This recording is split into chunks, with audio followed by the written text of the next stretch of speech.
चुनाव के बाद फिर ईवीएम पर रार, इलेक्ट्रॉनिक वोटिंग मशीन पर फिर उठने लगे सवाल। लोकसभा चुनाव नतीजे के आने के बाद नई सरकार का भी गठन हो गया है।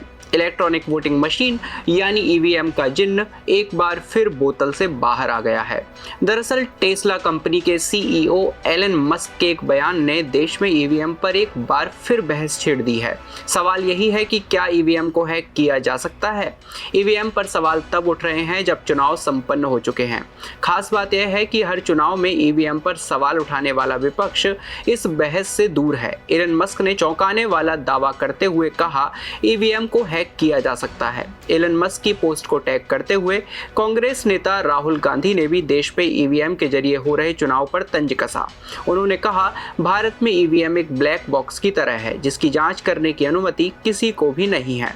जब संस्थानों में जवाबदेही की कमी होती है तो लोकतंत्र एक दिखावा बन जाता है और धोखाधड़ी का शिकार हो जाता है।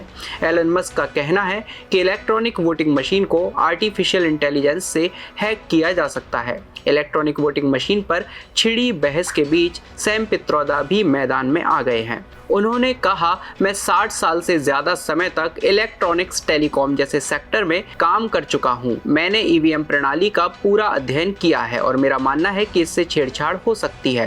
कांग्रेस इंडियन ओवरसीज के पूर्व अध्यक्ष ने कहा, बेहतर यही होगा कि बैलेट पेपर से चुनाव हो। दरअसल एक मीडिया रिपोर्ट से यह विवाद शुरू हुआ है। उसमें दावा किया गया था कि मुंबई उत्तर पश्चिम लोकसभा सीट से उम्मीदवार रविंद्र वाइकर के एक रिश्तेदार ने इलेक्ट्रॉनिक वोटिंग मशीन को मोबाइल से कनेक्ट किया था। यह बात 4 जून की है। उसी दिन नतीजे घोषित हो रहे थे। रविंद्र वाइकर 48 वोटों के मामूली अंतर से जीते हैं। आरोप है कि मोबाइल से हैकिंग कर नतीजे को बदला गया। मामले में इतना तूल पकड़ा कि चुनाव आयोग को सफाई देनी पड़ी कि ओटीपी जैसा कोई सिस्टम ईवीएम में नहीं है। देश दुनिया की सभी खबरें देखने के लिए जुड़े रहिए आचरण न्यूज से। आचरण न्यूज, हर कदम आपके साथ।